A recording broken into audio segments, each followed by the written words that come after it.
سر آپ نے اہلیہ کی بات کی، اپنی بیگم کی، صرف تمہارا کے بارے میں کچھ بتائیں. آپ نے ان کو شادی کے 50 سال بعد جا کے وہ جو میرا ان کا کوئی ساتھ رہا ہے 55 برس کا عہد رفاقت گزر گیا ہے جی. تو یہ ہے ہاں لگتا ہے یوں کہ چند مہینوں کی بات تھی. 55 برس کا عہد رفاقت گزر گیا. انور نے، ان کا نام اصل میں صدیقہ تھا، انور نے جس گھڑی بھی صدیقہ کے واسطے دستے دعا اٹھایا تو اشکوں سے بھر گیا. دستے دعا اٹھایا، قرآن سے اس کو تھی وہ محبت کے بالیقین، اس کا جو آخرت کا سفر تھا سمر گیا. واہ واہ واہ، انشاءاللہ. یہ یعنی محلے بھر کی خواتین آیا کرتی تھیں اور وہ ڈیلی قرآن پڑھا کرتی تھیں، اور جب تک وہ قرآن، میں نے بھی ان سے قرآن پڑھا. اچھا. جی ہاں جی ہاں، انہیں بہت ہی محبت سی قرآن پاک سے. تو بہرحال جی انہیں 4تھا سال شروع ہے ان کی وفات کا. تو صرف تمہارا جی یہ خطوط ہیں جو مختلف موقع پر میں نے انہیں لکھے ہیں جی. مثلاً ہوا یہ کہ وہ پڑھاتی تھیں یہاں پنڈی میں، پہلے جیلم میں پڑھاتی تھی. میں ڈیرہ غازی، میری پہلی اپوائنٹمنٹ ڈیرہ غازی خان میں ہوئی.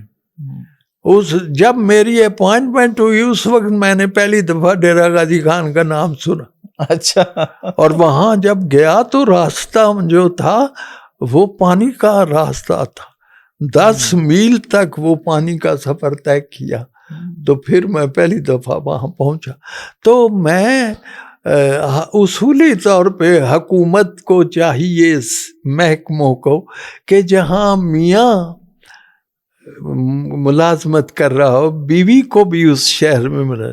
لیکن میرے ساتھ یہ ناانصافی ہوئی کہ میں کبھی ڈیرہ غازی خان، کبھی بہاول نگر، کبھی پنڈی گھیپ، کبھی کومری اور کبھی گجر خان، یہ میری سفر گزرا ہے.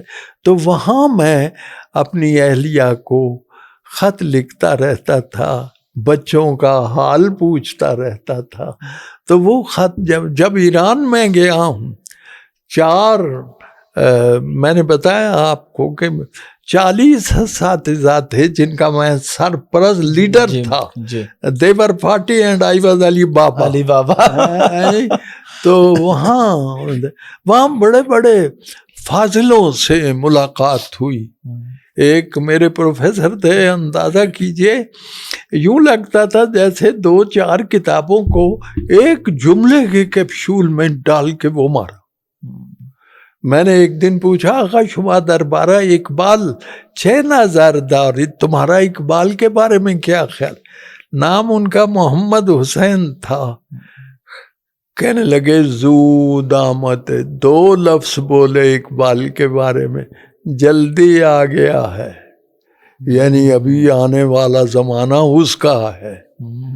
دیکھنا کیا، ایک دن انتظار پر بات کر رہے تھے، کہنے لگے آقا انتظار تعطیل حیات ہے، یہ ایک عالمی تجربہ ہے. کوئی بندہ ہے دنیا میں ایسے جیسے انتظار کا تجربہ نہ ہو، ہے جی. تو کیا ہوتا ہے، انتظار زندگی کی طاقت تھم جاتی ہے، آپ کے گرد دیواریں نہیں ہوتی، آپ قید ہو جاتے ہیں. یہ تو وہ بھی چیزیں چھپنے والی ہیں جو میرے نوٹس ہیں. میری خوش نصیبی یہ ہے حافظ صاحب، مجھے بہت اچھے اساتذہ ملے ماشاءاللہ. میرے فارسی کے پروفیسر تھے چودھری فضل حسین، جن سے میں نے زمیندار کالج گجرات سے فارسی پڑھی، اور میں نے ان پہ نظم لکھی. آخری مصرع یہ تھا کہ بیچدا میں تیل انور جے نہ پڑھدا فارسی. واہ. اگر میں فارسی نہ، لوگ کہتے ہیں نا پڑھو فارسی اور بیچو تیل، لیکن میں کہتا ہوں کہ میں اگر فارسی نہ پڑھتا تو تیل بیچ. اور پھر میرے ایک پروفیسر تھے انگریزی کے جن کا نام تھا حامد حسن سید، ہیں جی، وہ کہتے تھے جب میں مروں گا نکیرین آئیں گے مجھ سے پوچھیں گے من ربوں کا، تو میں کہوں گا انگریزی میں پوچھو، میں نے یہی زبان پڑھائی ہے. یعنی اتنا ڈیووشن اپنے سبجیکٹ کے ساتھ ہے. اور پھر ایم اے میں بھی مجھے بڑے، اور سادی کا بڑا اچھا جملہ ہے کہ وہ کہتے ہیں حمام میں گیا میں تو جو مٹی تھی اس زمانے میں کوئی یہ لکس وغیرہ تو نہیں ہوتے تھے، تو مٹی سے خوشبو آ رہی تھی. تو میں نے اس سے کہا کہ تو کیا ہے، مشک ہے، عبیر ہے، کیا ہے، رات کی رانی کیا ہے؟ تو اس مٹی نے کہا نہیں میں تو مٹی ہوں لیکن کچھ دن پھولوں کے پاس بیٹھی رہی ہوں. جمال ہم نشیں در من نثر کرت وگرنہ من ہمن خاکم کے ہستم. یہ جو دوست کا قرب تھا اس نے مجھے خوشبودار بنا دیا، ورنہ میں تو مٹی. تو انور مسعود کو جو لوگوں کو مہک محسوس ہوتی ہے وہ یہ ہے کہ مجھے اساتذہ کی، بڑے خوشبودار اساتذہ کی محفل میسر رہی ہے.